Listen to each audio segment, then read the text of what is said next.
अब मैं कुछ आयतें हैं जिनको आपके सामने रखता हूं। ये गैलेक्सी है हमारी, ये लेटरल व्यू है, ये टॉप व्यू है मिल्की वे गैलेक्सी, जिसका हिस्सा है हमारा सोलर सिस्टम। ये उसका स्केच है, एग्जैक्ट पिक्चर नहीं है। इस गैलेक्सी के अगर आप डायमेंशंस देखें तो एक बाजू से दूसरे बाजू 1,00,000 नूरी साल यानी 1,00,000 लाइट ईयर्स का डिफरेंस है, डिस्टेंस है इस हिस्से से उस बाजू तक। लाइट ईयर क्या है? रोशनी 1 सेकंड में तकरीबन 1,86,000 मील या 3,00,000 किलोमीटर चलती है 1 सेकंड में। इसको 60 से मल्टीप्लाई कीजिए, 1 मिनट में रोशनी कितना चली, फिर 60 से मल्टीप्लाई कीजिए 1 घंटे में कितना चली। यहां तक आते ज्यादातर आपके कैलकुलेटर्स कंप्यूटर्स फेल होने लगेंगे क्योंकि फिगर्स बहुत ऊंची चली गई। अब आप इसको 1 घंटे में आपने टाइम निकाल लिया कि 1 घंटे में रोशनी ने कितना सफर तय किया, इसको 24 से जरब दीजिए तो 1 दिन में रोशनी कितनी चली, फिर 30 से जरब दीजिए 1 महीने में कितनी चली, फिर 12 से जरब दीजिए तो 1 साल में कितनी चली। It will be N astronomical figure. 1 साल में रोशनी जितना फासला तय करती है, जितना डिस्टेंस कवर करती है, उसको 1 लाइट ईयर या 1 नूरी साल कहा जाता है। तो ये कितना फासला होगा आप अंदाजा लगाइए। और सिर्फ इस गैलेक्सी के इस कहकशां के, ये मिल्की वे जो दूधिया कहकशां है, इसके एक बाजू से दूसरे बाजू आने के लिए आपको 1,00,000 लाइट ईयर्स चाहिए। यानी रोशनी की रफ्तार से अगर आप चलें तो 1,00,000 साल में इस बाजू से उस बाजू तक पहुंचेंगे। यहां अजमत का एहसास होता है अल्लाह ताला की। और ये मिल्की वे जो एक गैलेक्सी है, ये ऐसी एक गैलेक्सी नहीं है, बल्कि there are millions and millions of these galaxies पूरी कायनात में। और इन गैलेक्सीज में है क्या साहब? सितारे जिनकी डिफरेंट लाइफ साइकिल्स हैं, अगर आप स्टार्स की पढ़ें, या प्लैनेट्स जो उनके चारों तरफ घूम रहे हैं। सबसे बड़ा सवाल ये आता है कि ये रुके हुए कैसे हैं? रात में जो आसमान हमें इतना अच्छा दिखता है, उसमें तारे नजर आ रहे हैं, चांद नजर आ रहा है, ये रुके हुए कैसे? What is holding them? वो क्या चीज है? वो कौन से कुव्वतें हैं?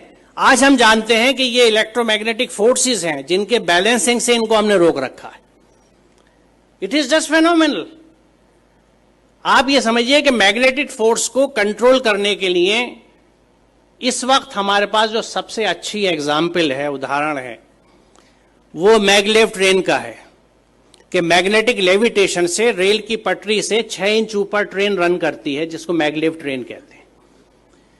उस मैग्नेटिक लेविटेशन से एक ट्रेन को सिर्फ हमने 6 इंच ऊपर उठाया है।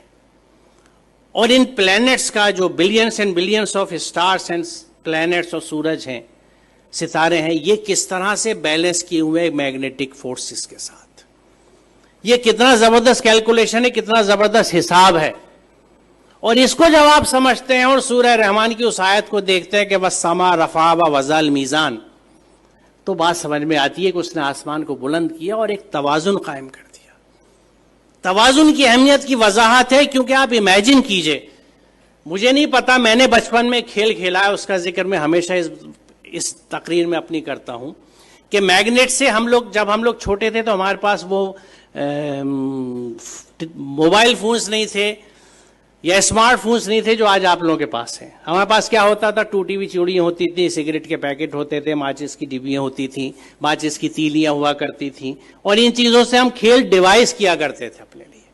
तो मैग्नेट से हम जो एक खेल डिवाइस करते थे, और वो घर से जल्दी से किसी तरह जब अम्मी की नज़र बचती थी सुई उठा लाते थे या आल पिन ले लेते थे अब्बा के ड्रॉज में से कि कागज़ के ऊपर पिन रखी और नीचे मैग्नेट रख के उसको घुमाना शुरू किया तो ऊपर से वो सुई घूमती थी। अब इस सुई को अगर आप बीच में रख के दोनों साइड मैग्नेट रख लें तो जिधर मैग्नेट का फोर्स ज्यादा होगा सुई उधर भागेगी। एक स्टेज ऐसी आएगी कि सुई बीच में कांपती सी रहेगी, ना इधर जा सकती है ना उधर, क्योंकि यहां पे दोनों फोर्सेज एक दूसरे को न्यूट्रलाइज कर रहे हैं। इधर की मैग्नेटिस की ताकत, इधर की मैग्नेटिस की ताकत एक दूसरे को न्यूट्रलाइज कर रही है, नलीफाई कर रही है, वो सुई बीच में ट्रैप्ड है।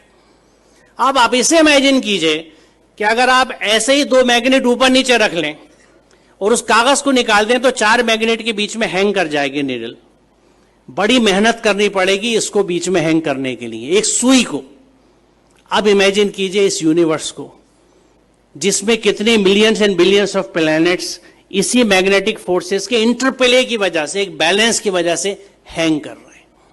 जो इसको समझ सकता है वो खालिक की अजमत को समझता है, वो परमात्मा की महात्मा को समझ सकता है, महानता को समझ सकता है, अल्लाह ताला की अजमत को पहचान सकता है।